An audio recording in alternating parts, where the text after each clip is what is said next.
ప్రభునందు ప్రియులారా, ప్రభు అయిన యేసుక్రీస్తు నామమున మీకు శుభములు వందనాలు తెలియజేస్తున్నాను. దేవుని మహాకృపను బట్టి 2026 సంవత్సరంలోకి ప్రవేశపెట్టినందుకు దేవునికి స్తోత్రములు. మీ అందరికీ కూడా నా హృదయపూర్వక నూతన సంవత్సర శుభాకాంక్షలు తెలియజేస్తున్నాను. Wish you happy new year. God bless you. దేవుడు మిమ్మల్ని దీవించును గాక.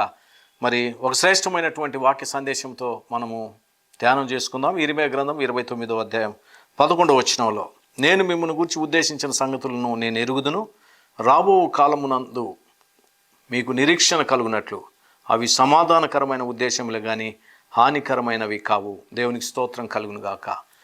దేవుడు 2026లోకి ప్రవేశపెట్టినటువంటి మరి ఆ దేవుడు మనతో మాట్లాడుతున్న ఒక గొప్ప వాగ్దానం ఏంటంటే, నేను మీ పట్ల ఒక ఉన్నతమైన ప్రణాళికలు కలిగి ఉన్నాను, ఒక ఉన్నతమైన ఉద్దేశాలు కలిగి ఉన్నాను.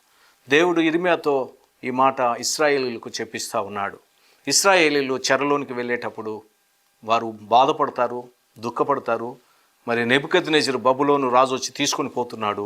భయంకరమైన శ్రమల మధ్య వారు వెళ్ళేటప్పుడు వారికి ఒక ప్రశ్న, మన దేవుడు ఇంత గొప్ప దేవుడు, మనకి ఈ శ్రమలు ఉండి కూడా ఎందుకు ఇంత శ్రమలు వచ్చాయి, ఇన్ని కష్టాలు ఎందుకు వచ్చినాయి, ఇన్ని బాధలు ఎందుకు వచ్చినాయి, ఇన్ని సమస్యల్లో మనం ఎందుకున్నాం, మన దేవుడు గొప్ప దేవుడు కదా, ఈ కష్టాలేంటి, ఈ సమస్యలేంటి, ఈ బాధలేంటి అని వారు అర్థం కాక మరి వారు ఎంతో దేవునికి దూరం అవుతారేమని చెప్పి, దేవుడు మీ పక్షాన ఒక ఉన్నతమైన ప్రణాళిక కలిగి ఉన్నాడు.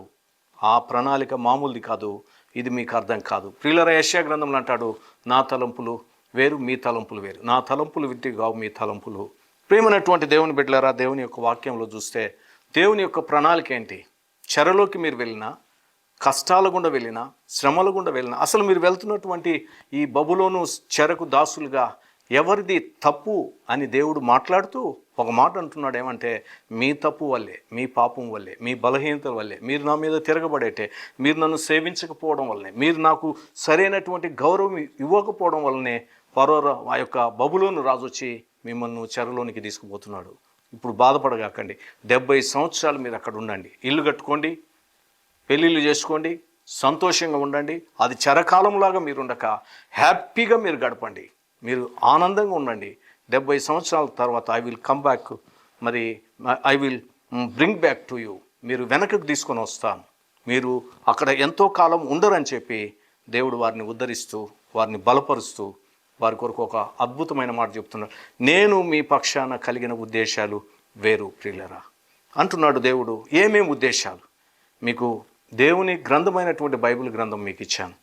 మరి మిమ్మల్ని నేను ఎన్నుకున్నాను, మీకు ప్రవచనాలు ఇచ్చాను, వాగ్దానాలు ఇచ్చాను. నేనే మీ దేవుడును, మీ గుంపులో నుండే నేను వచ్చాను. అలాంటి నా మాట మీరు వినుకుంటే ఎలా మీరు దీవించబడతారు?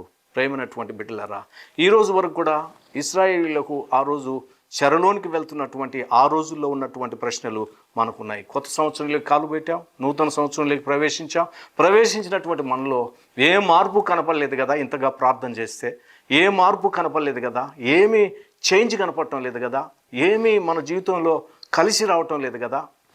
2025లో బాధలు ఇప్పుడు కూడా కంటిన్యూ అవుతున్నాయని అనుకుంటున్నారా?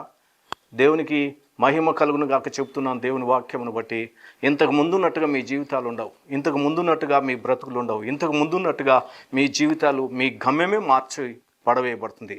మీ ఇంట్లో ఉన్నటువంటి ప్రతి సమస్యకు జవాబు దేవుడే. ఎందుకంటే దేవుని యొక్క సన్నిధి మీతో ఉంటే మీరు అద్భుతంగా దీవించబడతారు. ప్రియులరా, దేవుని ప్రణాళికలు చూసి మనం ఆశ్చర్యపోతాం. ఆయన మనల్ని గొప్పగా దీవించబోతున్నాడు, గొప్పగా ఆశీర్వదించబోతున్నాడు. ఉన్నతమైనటువంటి ఉద్దేశాలు మన పక్షాన దేవుడు తలంపులు ఏంటో నెరవేర్చబోతున్నాడు. దేవునికి మహిమ కలుగును గాక. దేవుడు మిమ్మును, మీ కుటుంబాన్ని సర్వ సమృద్ధితో దీవించును గాక. ఆమేన్. God bless you.